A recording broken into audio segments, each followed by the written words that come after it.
할렐루야, 다들 주님의 이름으로 건강하셨는지요? 코비드-19 상황이 조금씩 나아진다고 하니 마음 한 곳에선 심통이 터지는 것 같아 기쁩니다. 다시 뵐 때까지 항상 건강하시길 주님의 이름으로 부탁드립니다. 오늘 묵상할 말씀은요, 마태복음 15장 21절에서부터 28절에 있는 말씀입니다. 다 같이 한 목소리로 읽으시면 좋겠습니다. 21절. 예수께서 거기서 나가사 두로와 시돈 지방으로 들어가시니 가나안 여자 하나가 그 지경에서 나와서 소리질러 이르되 주 다윗의 자손이여 나를 불쌍히 여기소서. 내 딸이 흉악하게 귀신 들렸나이다 하되 예수는 한 말씀도 대답하지 아니하시니 제자들이 와서 청하여 말하되 그 여자가 우리 뒤에서 소리를 지르오니 그를 보내소서. 예수께서 대답하여 이르시되 나는 이스라엘 집에 잃어버린 양 외에는 다른 데로 보내심을 받지 아니하였노라 하시니 25절. 여자가 와서 예수께 절하며 이르되 주여 저를 도우소서. 대답하여 이르시되 자녀의 떡을 취하여 개들에게 던짐이 마땅하지 아니하니라. 여자가 이르되 주여 올소이다마는 개들도 제 주인의 상에서 떨어지는 부스러기를 먹나이다 하니 이에 예수께서 대답하여 이르시되 여자여 내 믿음이 크도다. 내 소원대로 되리라 하시니 그때부터 그의 딸이 나으니라. 아멘. 주신 말씀 위에 한 1, 2분 정도 기도하는 마음으로 함께 묵상하시겠습니다.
말씀을 위해 기도하시겠습니다.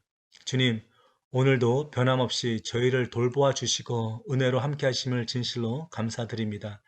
기도하기는 오늘 주신 말씀을 통해 저희 믿음이 더욱 성숙해지며 신앙인으로서 어떻게 살아야 되는지 가르쳐 주시옵소서.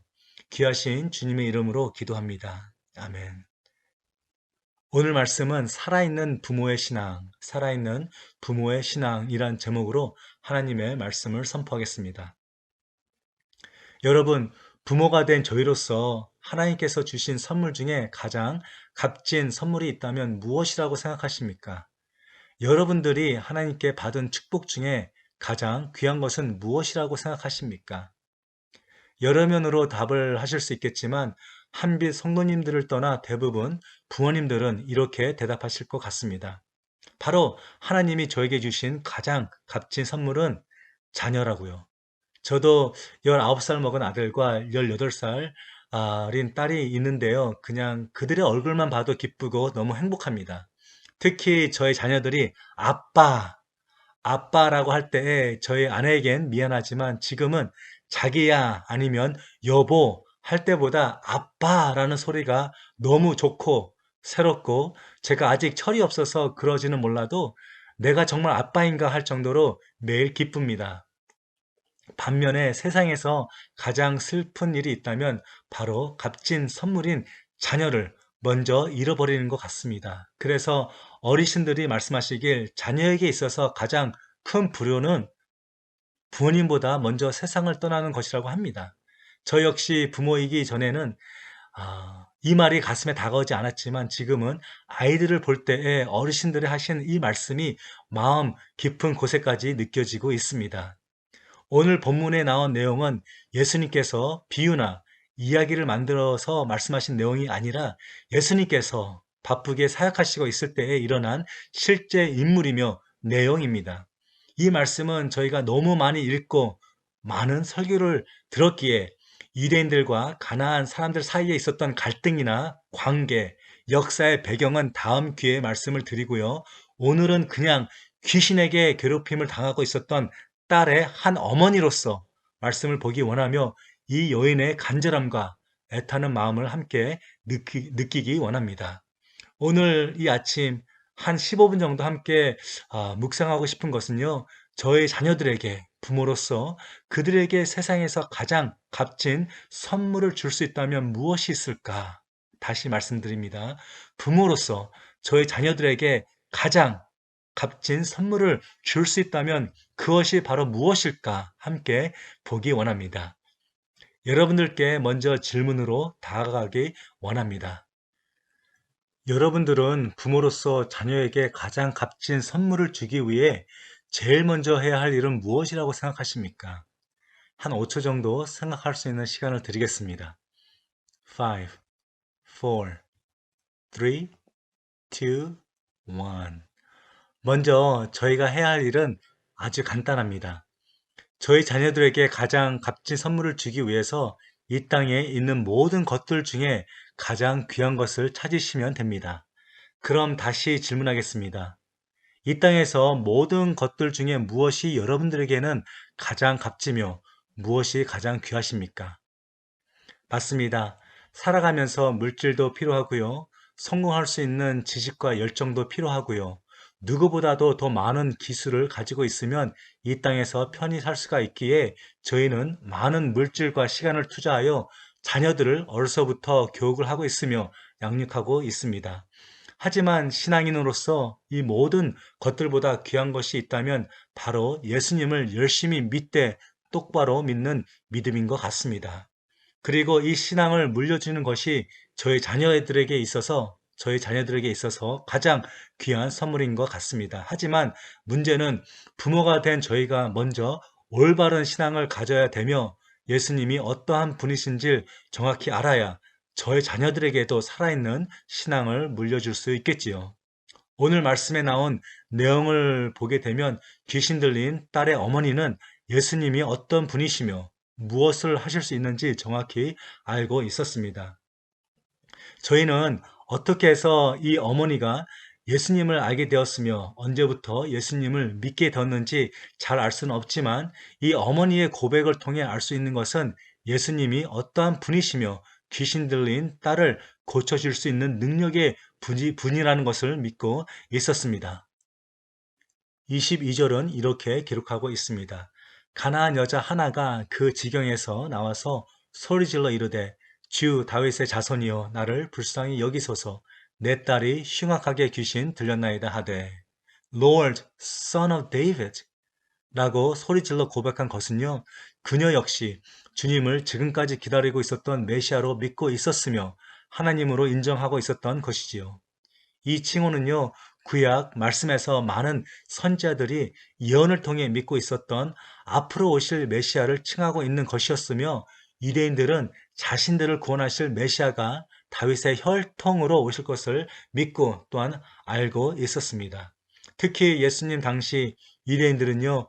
로마 제국의 통치를 받고 있었기 때문에 앞으로 오실 메시아를 더욱 간절히 기다리고 있었던 것이지요. 그리고 이 여인은 앞으로 오실 그 메시아가 지금 그녀 앞에 계신 예수님으로 믿고 그분께 소리질러 고백하였으며 메시아이신 주님께서 본인의 딸을 귀신으로 하여금 치유와 자유를 주실 것을 또한 믿고 있었습니다. 여러분들도 잘 아시다시피 주님의 은혜를 체험하기까지 이 여인에게는 많은 장애물이 있었습니다. 제자들은요, 예수님께 부탁하길 이 여인이 너무 소리를 지르니 그냥 보낼 것을 부탁하고 있습니다. 더 놀라운 것은요, 주님은 이스라엘 사람 외에는 만나지 않는다고 말씀하시며 이 여인에게 있어서 아주 치명적인 말씀을 하시는데요. 바로 떡을 취하여 개들에게 던짐을 마땅치 않다고 말씀하십니다. 바로 그녀를 개로 취급한 것이죠. 여러분들은 이러한 말을 만약에 들으셨다면 어떻게 하시겠습니까? 놀라운 것은요, 그녀는 주님께 더욱 가까이 나와 절을 합니다. 그리고 주님께 은혜를 구합니다. 여러분, 정말 주님이 이 여인을 아주 낮고 천하게 생각하셨을까요? 그럼 이 여인도 주님이 이렇게 나쁜 분이신 줄 알고 있었을까요? 제 생각엔 여인도 주님도 서로를 너무 잘 알았던 것 같습니다. 주님 역시 이 여인을 너무 사랑하셨고요. 그리고 이 여인 역시 주님은 하나님이시요 메시아로 믿었기에 그분이 하신 말씀이 진실이 아닌 것을 믿고 있었습니다. 진정한 신앙인은 이런 것 같습니다. 때로는 세상의 방해 때문에 믿음이 흔들릴 수 있고요. 때로는 아무리 기도하고 통곡을 해도 주님은 침묵을 지키시며 끝까지 인내를 보실 때도 없지 않아 있으십니다. 하지만 진실된 신앙인이라면 그리 아니하실지라도 하나님이시고 메시아가 되신 주님을 끝까지 신뢰하며 믿는 것에 있는 것 같습니다. 그리고 귀신 들린 딸의 이 어머니는 이러한 믿음을 소유하고 있었습니다. 여러분, 부모로서 저희가 가장 맛있는 음식을 체험하지 못했다면 저희 자녀들에게 그 음식을 만들어 줄 수도 사줄 수도 없습니다. 부모로서 가장 아름다운 곳을 가보지 못했다면 저희 자녀들에게 그 장소의 배경과 아름다움을 설명해 줄 수가 없습니다. 마찬가지로 만약 여러분들이 예수님을 알고 믿는 것이 이 땅에 있어서 가장 값진 선물이며 귀한 것이라면 여러분들 먼저 그분을 믿고 알아야 됩니다.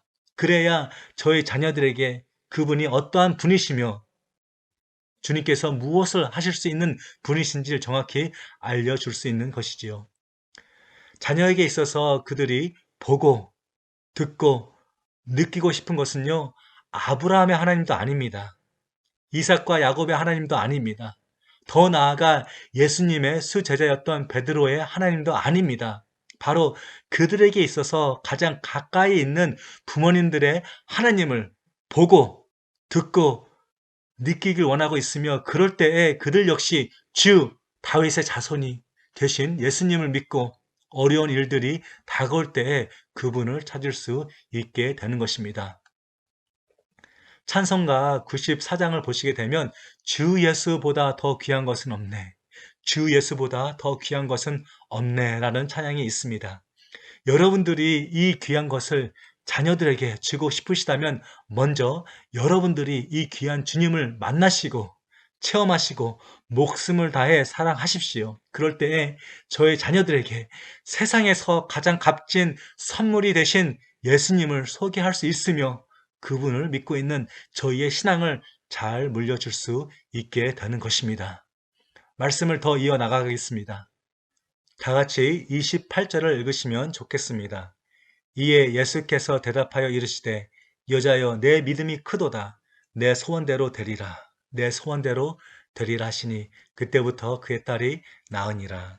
저희는 말씀을 통해 예수님이 얼마나 이 여인의 믿음을 칭찬하셨는지 모든 사람들 앞에서 모든 제자들 앞에서 내 믿음이 크도다. 내 믿음이 크도다 라고 하시며 내 소원대로 되리라고 하십니다.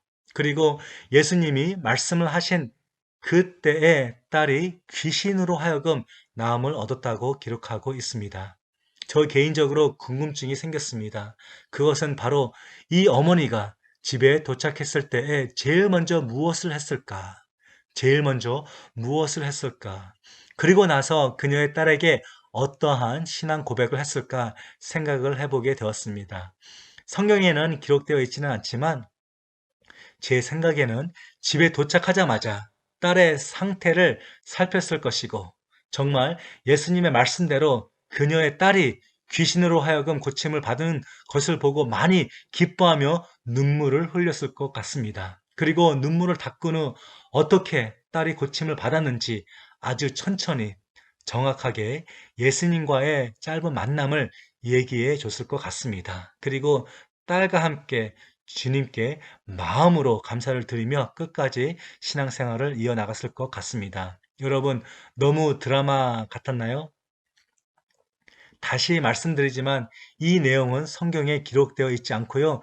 제 짧은 생각을 잠시 나눈 것입니다. 그리고 제 생각을 나눈 이유는 부모로서 저희가 정말 예수님을 체험하고 사랑한다면 저희의 언어 속에서 삶 속에서 풍겨지는 예수님의 향기를 통해 저희 자녀들은요, 간접적으로나마 주님을 체험할 것이며 저희가 믿고 있는 주님을 섬기길 원할 것입니다. 이것이야말로 저희가 흔히 얘기하는 신앙을 잘 물려줄 수 있는 부모들인 것 같습니다.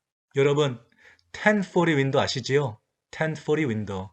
세계 지도상 북위 10도와 40도를 가르치고 있으며 이 지도 사이에는 가장 전도가 필요한 나라들이 있는 것입니다. 그렇다면 혹시 414 윈도라고 들어본 적이 있으신지요? 414 윈도. 바로 청소년 미션 윈도라고 합니다. 414 윈도는 4살부터 14살까지 가르치고 있고요. 이 나이는 아직 부모의 보호 아래에 있기 때문에 부모로부터 가장 영향력을 많이 받고 있다고 하며 부모를 통해 전도를 받는 나이라고도 합니다. 이때에 부모님들이 이들에게 살아있는 믿음을 가르치지 못하고 보여주지 못한다면 그 후 그들의 신앙을 바로잡는 데 많이 힘들어진다고 합니다. 여러분, 다시 말씀드린다면 저의 자녀들에게 있어서 믿음의 조상은 아브라함이 아닙니다. 이삭도 아닙니다. 야곱도 여호수아도 아닙니다. 바로 저희 자녀들과 가장 가까이 있고 같은 공간에서 숨쉬고 대화하고 생활하고 있는 사람들, 바로 저희 부모님들이며 저희가 청소년들이, 저희 자녀들이 보고 배우고 목격하고 있는 바로 믿음의 조상들인 것입니다. 몇 년 전에 저희 아내랑 자주 즐겨본 프로그램이 있었는데요. 바로 우리 아이가 달라졌어요 라는 프로그램입니다. 이 프로그램은요, 문제가 있는 아이들을 잘 파악하여 문제를 해결하고 변화를 주는 프로입니다. 한 4살 먹은 아이가 있었는데요. 이 아이는 다른 아이들보다 폭력적이고 성격이 난폭하여 아기 동생을 때리고 꼬집고 4살이지만 엄마가 안 보면 아기를 밟고 다닙니다. 그래서 왜 이 아이가 이렇게 난폭하게 되었는지 살펴보게 됩니다. 그리고 살펴본 결과 부부 사이에 잦은 다툼이 있는 날에는 엄마는 아이에게 화를 풀며 언성을 높였습니다. 그리고 아버지는 아이와 대화를 아주 안 합니다. 그래서 이 아이는 관심을 끌기 위해 이러한 행동들을 한 것입니다. 놀라운 것은요, 엄마와 아빠가 이 아이에게 관심을 가지고 노력하고 좋은 모습을 보여주었을 때에 이 아이에게 변화가 찾아옵니다. 맞습니다.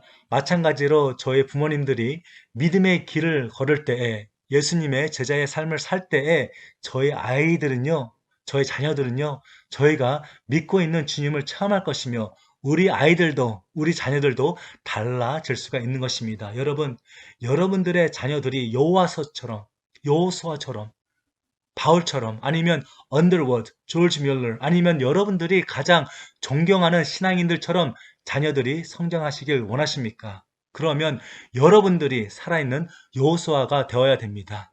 살아서 숨쉬고 있는 바울처럼 행동하셔야 됩니다. 많은 나라들과 사람들을 주님께 인도했던 언더워드처럼 사셔야 됩니다. 그럴 때에 이들은 삶의 목표를 주님을 더욱 사랑하게 되는 것이며 어떤 시험과 환난이 닥쳐올지라도 그들의 믿음은 흔들리지 않을 것입니다. 여러분, 세대는 변하고 있습니다. 어르신들 세대에는요, 성경책만 가지고 있어도 눈물이 나왔을 것입니다. 저의 세대는 말씀만 들어도 마음이 뜨거워지고 믿음이 생겼습니다. 하지만 저의 자녀들 세대는 살아있는 것을 봐야지 믿습니다. 그러기에 저희는 진실로 작은 예수가 되어 저희 자녀들에게 엄마, 아빠가 아닌 주님의 언어를 듣게 해줘야 되며 그분의 삶을 저의 자녀들에게 보여줘야 됩니다. 그럴 때에 성경에 나온 이 여인의 신앙으로 말미암아 딸이 고침을 받은 것처럼 저희의 살아있는 신앙과 삶을 통해 저희 자녀들은 이 세상에서 가장 귀한 선물을 얻을 수 있게 될 것입니다. 여러분, 부모는 자녀의 거울입니다. 살아계신 하나님을 여러분들이 보여주시길 주님의 이름으로 부탁드리며 도전합니다. 아멘. 다 같이 기도하기 원합니다. 여러분들은 여러분들의 자녀들을 얼마나 사랑하십니까? 너무 사랑하시기에 좋은 옷, 좋은 음식, 좋은 학교를 통해 그들을 잘 양육하고 계십니다. 하지만 믿음에 있어서 가장 좋은 모습은 바로 부모님의 신앙에 있습니다. 그 이유는 저의 자녀들이 처음으로 주님을 체험하고 볼 수 있는 통로는 바로 부모님들이기 때문입니다. 그러기에 이 시간 간절히 기도하기는 저희가 먼저 주님 앞에 올바르게 설 수 있도록, 올바른 믿음을 가질 수 있도록 기도하면 좋겠습니다. 다 같이 기도하시겠습니다.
계속해서 저의 자녀들을 위해 기도하기 원합니다. 이들이 살아가고 있는 이 세대는 저희의 상상을 초월할 만큼이나 타락했으며 영과 육을 해롭게 하는 시험들이 너무나도 많이 있습니다. 기도하기는 저의 자녀들이 올바른 신앙으로 말미암아 이 세상에 빛의 역할을 할 수 있도록 기도하면 좋겠습니다. 그리고 믿음을 굳건하게 지켜나갈 수 있도록 저희 자녀들을 위해, 저희 교회 자녀들을 위해 기도하면 좋겠습니다. 그리고 이 기도를 하신 후 각자의 기도 제목을 가지고 주님 앞으로 나아가시면 좋겠습니다. 다 같이 기도하시겠습니다.